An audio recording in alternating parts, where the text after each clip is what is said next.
Question number 6, demonstrate a 10 to 15 minute lesson teaching teachers how to facilitate authentic assessment through project-based learning. First, I love project-based learning. I have done several different professional developments on project-based learning, what it is, how to implement it, steps involved in creating a PBL lesson, how to assess during a PBL, so I absolutely love it. Last year I taught probably one of my favorite PBLs, food truck business in 4th grade. They were studying the different economic standards and social studies. So I developed a PBL. They had to create a business plan for a food truck business. We had a big food truck fair. I brought in 2 different food truck businesses so they could talk with the students about how they started their business, how they created their business plan, and just what are the ins and outs of having a food truck business. So it was fabulous. And again, I love PBL. So when I would give a professional development to teachers, I would have a Google slide like this. How I would start it was basically, what are the goals of this session? And then I would go into, first I have them brainstorm, have them think, have them start sharing, reflecting. So they would tell their ELVO partner if they've ever done a project-based learning. I would ask them to share if they've assessed, how they've done assessment in project-based learning. And then I would say, okay, ask questions. What are your questions about PBL assessment? So getting ideas of what they want to hear, as opposed to just me feeding them information. So they would write down possibly 3 questions, 1 question per post-it note. They put it on a poster, so I would make sure that I am answering those questions about assessment. Then I like to show a video of assessment practices in the classroom with the PBL. So I have a couple videos that would kind of show assessment in the classroom with PBL. And we'd go over, okay, what are the key 8 parts of key 8 parts of project-based learning. And I would remind them, here's the 3 parts of planning a project-based learning. First, you start off with your mini lesson. That's really where you are teaching to that standard that you really want to wrap this PBL around. And then the second main part is the student inquiry of that project. So the students researching, gathering information, forming questions.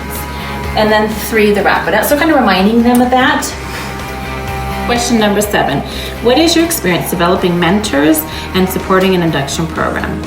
As I previously stated in a previous question, I started a new teacher mentor program at my previous school. Again, after we did a needs assessment, we saw the need to be able to support our new teachers, so we brought that program on. So obviously I had to coach the new teachers through that process, but I also had to coach the people who were being the mentors during that process. How do they need to be a mentor to the new teacher? What it takes, going over all the criteria that they had to cover before school, per month, and at the end of the school year, and just how to be a best support for that new teacher. So I'm very well rehearsed in how to support mentors, whether it being the new teacher or the person that was mentoring that new teacher in induction program. Because we're a private school in California, it was rather tricky how new teachers were able to be a part of that induction program, but we were able to link them up to the county that was next door to us, Riverside County, and they had what's called a BITSA program. So we were able to mentor them through that, and I was able to do the observations, help them through their different stages in that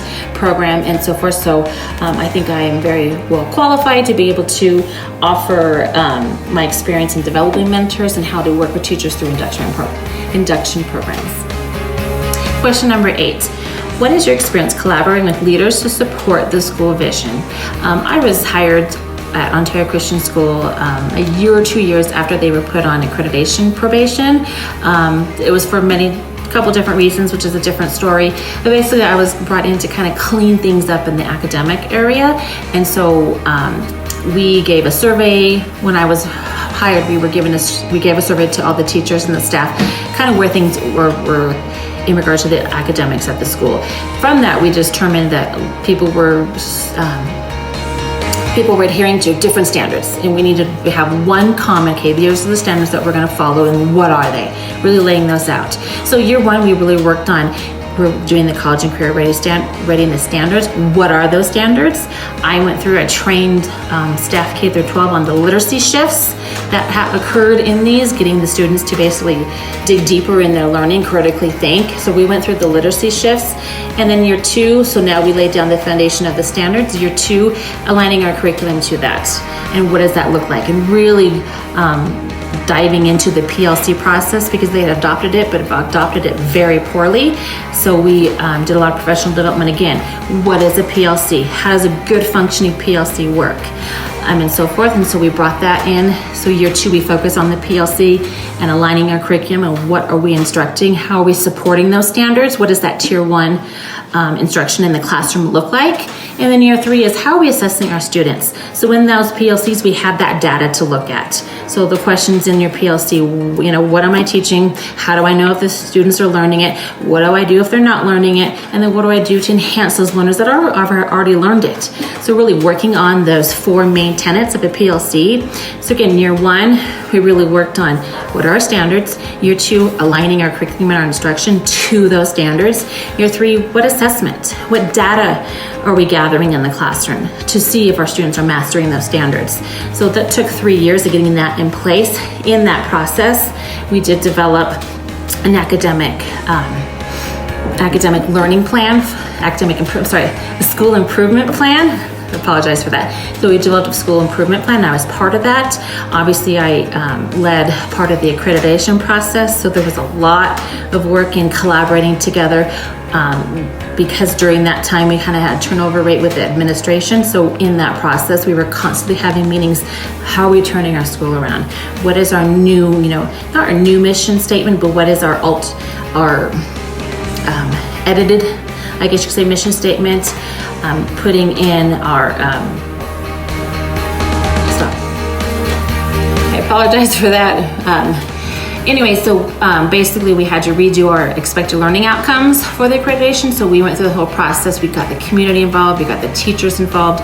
We just really had everyone come in together and just really rework that. What direction do we want our school to go? How are we going to be more fit for the 21st century and address what our students need for the real world? So basically, during that 3-4 year period, we really reworked everything in the parts of academic and bringing the community in and just kind of rebuilding our school to be academic excellence, what it needs to be and what it is thriving to be now. And question number 9, the last one, it is, what is your experience collaborating with teachers to support student intervention and support service? This is a big passion of mine. When I was first part as a parent of Ontario Christian, I had a daughter with special needs on the autism scale. So it was a big passion of mine and another parent to start a special education program, meaning a mild to moderate class at Ontario Christian Schools. So her and I wrote a partner who was there to recommend another resource to us. Well, we just want to take